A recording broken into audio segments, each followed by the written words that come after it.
ദൈവത്തിന് സ്തുതി. പ്രഭാതകിരണത്തിലേക്ക് സ്നേഹവന്ദനം.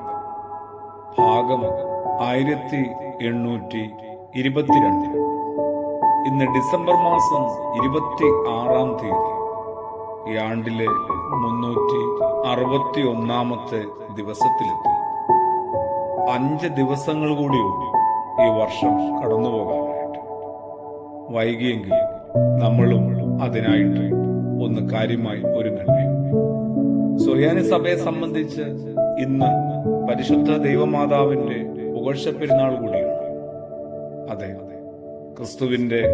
ക്രിസ്തുയേശുവിന്റെ തിരുപ്പിറവിയോട് ചേർന്ന് മാതാവായ മറിയത്തെയും സഭയും വിശ്വാസികളും ആദരവോടുകൂടി അനുസ്മരിക്കുന്നു.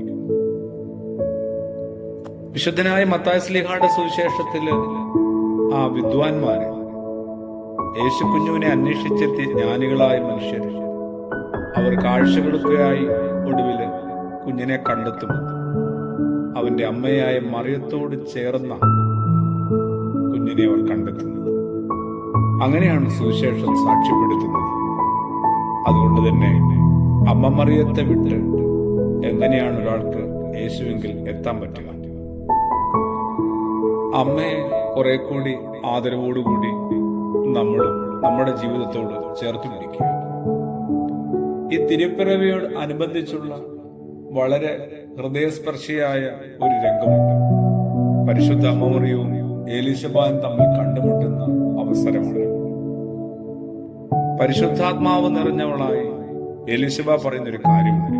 എന്റെ കർത്താവിന്റെ അമ്മ എന്റെ അടുക്കൽ വരാനായിട്ട് എനിക്ക് എവിടെ നിന്ന് ഇത്രത്തോളം ഭാഗ്യമുണ്ടായി.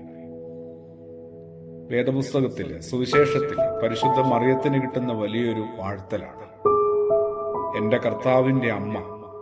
അവിടെ നിന്നാണ് ദൈവമാതാവെന്ന ഒരു ആശയം പോലും, ഒരു ഭാഷാ പ്രയോഗം പോലും രൂപപ്പെടുന്നത്. എന്റെ കർത്താവിന്റെ അമ്മ എന്റെ അടുക്കൽ വരുവാനുള്ള ഭാഗ്യം എനിക്ക് ഇവിടെ നിന്നുണ്ടായി. ദൈവകൃപ സമൃദ്ധമായി നിറഞ്ഞവളാണ് മറിയമെന്ന്. അതുകൊണ്ട് തന്നെ കണ്ടുമുട്ടുന്ന എല്ലാവരിലേക്ക് അമ്മയിൽ നിന്ന് കൃപ തുളുമ്പുന്നുണ്ട്. മറിയത്തിന്റെ സാന്നിധ്യത്തിലാണ് എലിശബ പരിശുദ്ധാത്മാവ് നിറഞ്ഞവളാവുക. എലിശബ മാത്രമല്ല, എലിശബയുടെ ഉള്ളിലുള്ള യോഹന്നാൻ മാമദാൻ, സ്നാപക യോഹന്നാൻ എന്ന ശിശു. ഒരാളിൽ നിറഞ്ഞിരിക്കുന്ന എന്താണ്, അതായിരിക്കുമല്ലോ ചുറ്റുമുള്ളവരിലേക്ക് വ്യാപിപ്പിക്കാൻ പറ്റുക.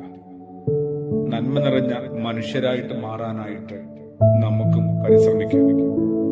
ഈ വിലകെട്ട വാക്കുകളൊക്കെ കൈമാറുന്ന ഈ കാലത്ത്, അങ്ങനെ പരസ്പരം മുറിപ്പെടുത്തി ഓരോരുത്തരും യുദ്ധത്തിൽ ജയിക്കുന്ന കാലത്ത്, കുറെ കൂടി നല്ല വാക്കുകള്, പ്രോത്സാഹനങ്ങള്, ആദരവിന്റെ അടയാളങ്ങളൊക്കെ പരസ്പരം കൈമാറാനായിട്ട് വിനയത്തോടുകൂടി എല്ലാവരെയും സ്വീകരിക്കാനും ഉൾക്കൊള്ളാനും അംഗീകരിക്കാനും ഒക്കെ ആയിട്ട് നമുക്കും ശ്രമിക്കാം. പ്രത്യേകിച്ച് ഒരു പുതുവർഷത്തിലേക്കൊക്കെ പ്രവേശിക്കുമ്പോൾ അത്തരം ചില നിലപാടുകളും തീരുമാനങ്ങളും നമ്മുടെ സ്വഭാവത്തിന്റെ ഭാഗമാക്കാം, പ്രാർത്ഥനയുടെയും പ്രവൃത്തിയുടെയും ഭാഗമാക്കാം. ആമേൻ.